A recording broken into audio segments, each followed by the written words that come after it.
আসসালামু আলাইকুম। সংবাদে আপনাদের সবাইকে স্বাগত জানাচ্ছি। আমি ফিরোজ তোহা। শুরুতেই আরবে কেবলস সংবাদ শিরোনাম। শুরুতেই জানাবো এই মুহূর্তে হাতে পাওয়া সর্বশেষ গুরুত্বপূর্ণ বাংলা আপডেট সংবাদ। বিএনপি চেয়ারপারসনের উপদেষ্টা ও ঢাকা দক্ষিণ বিএনপির আহ্বায়ক আব্দুস সালাম বলেছেন, কখনো শুনিনি সুন্দরবনে আগুন লেগেছে। এ আগুন কারা লাগিয়েছে তা জানতে চাই। এবারে জানাবো সরকার বৈশ্বিক অর্থনৈতিক সংকটে চাপে আছে বলে স্বীকার করেছেন আওয়ামী লীগের সাধারণ সম্পাদক, সড়ক পরিবহন ও সেতুমন্ত্রী ওবায়দুল কাদের। জানাবো উপজেলা পরিষদ নির্বাচন ভোট বর্জনের পাশাপাশি ভোটারদের ভোট বিমুখ করতে নানা কৌশল নিয়েছে বিএনপি। দলটির পক্ষ থেকে এ সংক্রান্ত বিভিন্ন ধরনের কর্মসূচি পালন করা হচ্ছে। এদিকে কারাগার থেকে মুক্ত হয়ে জ্বালাময়ী বক্তব্য দিয়েছেন হেফাজতে ইসলামের সাবেক কেন্দ্রীয় যুগ্ম মহাসচিব মাওলানা মামুনুল হক। জানাবো চিংড়িঘের দখলকে কেন্দ্র করে সংঘর্ষে গুলিবিদ্ধ ওসমানের মৃত্যু হয়েছে। কক্সবাজারের মহেশখালী উপজেলার বড় মহেশখালীতে চিংড়িঘের দখল, বেদখল এবং আধিপত্য বিস্তারকে কেন্দ্র করে চলা সংঘর্ষের সময় গুলিবিদ্ধ হওয়া মোহাম্মদ ওসমান ৩৮ নামের এক ব্যক্তি চিকিৎসাধীন অবস্থায় মারা গেছেন। এবং সর্বশেষ জানাবো গুরুত্বপূর্ণ আন্তর্জাতিক সংবাদ। হামাসের রকেট হামলায় ৩ ইসরায়েলি সেনা নিহত। ফিলিস্তিনের গাজা উপত্যকার কেরাম শালম ক্রসিংয়ে হামাসের হামলায় ৩ ইসরায়েলি সেনা নিহত হয়েছে। এছাড়া ওই হামলায় আরও বেশ কয়েকজন আহত হয়েছে বলে স্বীকার করেছে ইসরায়েলি ডিফেন্স ফোর্স। এ ঘটনায় কেরাম শালম ক্রসিং বন্ধ করে দিয়েছে ইসরায়েলি সেনারা। খবর দিয়েছে অনলাইন বিবিসি। এতক্ষণ শিরোনাম শুনছিলেন, এবার বিস্তারিত। প্রিয় দর্শক, আপনি যদি এই চ্যানেলে নতুন হয়ে থাকেন, ভিডিওটি দেখতে দেখতে চ্যানেলটি সাবস্ক্রাইব করে আমাদের সঙ্গেই থাকুন। আর এই ভিডিও সম্পর্কে আপনি আপনার মূল্যবান মতামতটি কমেন্ট বক্সে জানিয়ে দিন। আর হ্যাঁ প্রিয় দর্শক, জানিয়ে দিন ভিডিওটি কোথা থেকে দেখছেন। সুন্দরবনে কে আগুন লাগিয়েছে জানতে চাই আব্দুস সালাম। বিএনপি চেয়ারপারসনের উপদেষ্টা ও ঢাকা দক্ষিণ বিএনপির আহ্বায়ক আব্দুস সালাম বলেছেন, কখনো শুনিনি সুন্দরবনে আগুন লেগেছে। কে আগুন লাগিয়েছে তা জানতে চাই। রোববার সারা দেশে চলমান তীব্র তাপদাহে শ্রমজীবী মানুষের মাঝে বিশুদ্ধ পানি ও খাবার স্যালাইন বিতরণ কর্মসূচিতে প্রধান অতিথির বক্তব্যে তিনি কথা বলেন। নয়াপল্টনে বিএনপির কেন্দ্রীয় কার্যালয়ের সামনে মৎস্যজীবী দল ঢাকা মহানগর দক্ষিণ এ কর্মসূচির আয়োজন করে। দেশ পরিচালনায় আওয়ামী লীগ ব্যর্থ মন্তব্য করে আব্দুস সালাম বলেন, মানুষ ভোট দিতে পারেনি, এটা কি মিথ্যা কথা? গরমে মানুষ নাজেহাল, এটা কি মিথ্যা কথা? সড়কে মানুষ মরছে দুর্ঘটনায়। তিনি বলেন, দেশ পরিচালনায় ব্যর্থ আওয়ামী লীগ। আমরা চাই একটা সুষ্ঠু নির্বাচন। সংসদে কি জনপ্রতিনিধি আছে? বিদ্যুৎ ও জ্বালানি প্রতিমন্ত্রীর কঠোর সমালোচনা করে তিনি বলেন, উনি বলেন কেউ সরকারের সমালোচনা করতে পারবে না। বিদ্যুৎ বিভাগে ইন্ডিমিনিটি দেওয়া হয়েছে তাদের বাঁচার জন্য। কেউ কোর্টে যেতে পারবে না, কেউ কথা বলতে পারবে না। ওরা চুরি করছে, আত্মীয় স্বজনরা ব্যাংক লুটপাট করছে, আর ওরা বিএনপির সমালোচনা করে। ওরা বলে বিএনপি নাকি গণতন্ত্র চায় না। বলেন আব্দুস সালাম, দেশের গণতন্ত্র বাঁচাতে আওয়ামী লীগ হটানোর বিকল্প নেই জানিয়ে তিনি বলেন, ব্যাংকের সাংবাদিকদের প্রবেশে নিষেধাজ্ঞা জারি করেছে। কেন করেছে? সাংবাদিকরা যেন লুটপাটের খবর দিতে না পারে, তাই একাজ করা হয়েছে। প্রধানমন্ত্রীর বক্তব্যের জবাব দিয়ে আব্দুস সালাম বলেন, আপনার বিকল্প এদেশের জনগণ, রিকশাওয়ালা এরা নির্ধারণ করবে। তিনি বলেন, আওয়ামী লীগ সাধারণ সম্পাদক ওবায়দুল কাদের বলেন, বিএনপি নেতাকে আমরা বলতে চাই শেখ হাসিনার পরে আওয়ামী লীগের নেতাকে, সেটির খোঁজ নেই আর বিএনপি নিয়ে কথা বলেন, নিজের ঘরের খোঁজ নেন। বৈশ্বিক অর্থনৈতিক সংকটে চাপে আছে সরকার। সরকার বৈশ্বিক অর্থনৈতিক সংকটে চাপে আছে জানিয়েছেন আওয়ামী লীগের সাধারণ সম্পাদক, সড়ক পরিবহন ও সেতুমন্ত্রী ওবায়দুল কাদের। তিনি বলেন, যুদ্ধের কারণে বিশ্বে যে অর্থনৈতিক সংকট চলছে তা বাংলাদেশেও আছে। বাংলাদেশ এই প্রভাব থেকে মুক্ত নয়। যেমন দ্রব্যমূল্যের যে চাপ, তা তো অস্বীকার করবার উপায় নেই। দুপুরে রাজধানীর ধানমন্ডিতে আওয়ামী লীগ সভাপতি রাজনৈতিক কার্যালয়ে সংবাদ সম্মেলন করে একথা বলেন দলটির সাধারণ সম্পাদক ওবায়দুল কাদের। তিনি বলেন, আওয়ামী লীগের সঙ্গে যুক্তরাষ্ট্রের কোনো সংঘাত নেই, তবে সত্য বলে তাদের স্বার্থে আঘাত লাগলে তো কিছু করার নেই।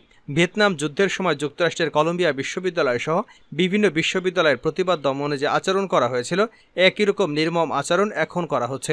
আমাদের দেশের মানবাধিকার নিয়ে তারা কথা বলে, আমরা কি এসব নিয়ে কথা বলতে পারবো না? ওবায়দুল কাদের বলেন, আমাদের দেশে তারা যে দৃষ্টিতে মানবাধিকার দেখে, সেই দৃষ্টিতে নিজের দেশে দেখবে না কেন? তাদের সঙ্গে আমাদের বন্ধুত্ব নেই এমন কথা আমরা বলিনি।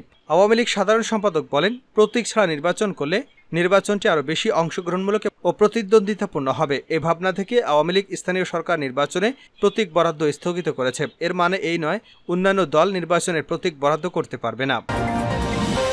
ভোট বিরোধী প্রচারণায় বিএনপি। উপজেলা পরিষদ নির্বাচন বর্জনের পাশাপাশি ভোটারদের ভোট বিমুখ করতে নানা কৌশল নিয়েছে বিএনপি।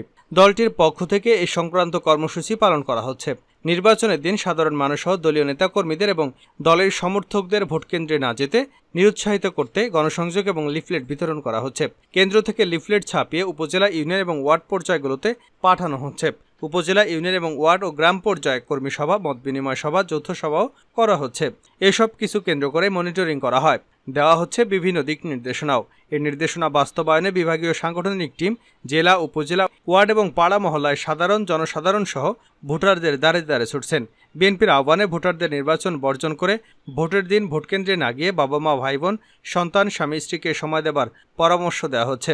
দেশ বাঁচাও, মানুষ বাঁচাও স্লোগান দিয়ে জমি দখলকারী আওয়ামী সরকারের আসন্ন প্রতারণামূলক ডামি নির্বাচন এবং সব স্থানীয় সরকার নির্বাচন বর্জন করুন শিরোনামে লিফলেট বিতরণ করছে বিএনপি। এতে বর্তমান অবৈধ সরকারের আমলে কখনই জাতীয় স্থানীয় সরকার নির্বাচন অবাধ এবং সুষ্ঠু হয়নি। ভোটদান থেকে বিরত থাকার আহ্বান জানিয়ে বিভিন্ন কথা উল্লেখ করা হয়েছে এই লিফলেটে। কারাগার থেকে বেরিয়ে মামুনুল হকের জ্বালাময়ী বক্তব্য। কারাগার থেকে মুক্ত হয়ে জ্বালাময়ী বক্তব্য দিয়েছেন হেফাজতে ইসলামের সাবেক কেন্দ্রীয় যুগ্ম মহাসচিব মাওলানা মামুনুল হক। মোহাম্মদপুরের জামিয়া রহমানিয়া আজিজিয়া মাদ্রাসায় আয়োজিত এক অনুষ্ঠানে দীর্ঘ সময় বক্তব্য দেন তিনি। বক্তব্যের শুরুতে মামুনুল হক বলেন, আমি যা করছি তা দুটি পক্ষ প্রত্যক্ষ করছে। একটি পক্ষ হচ্ছে আসমানের, আরেকটি পক্ষ জমিনের।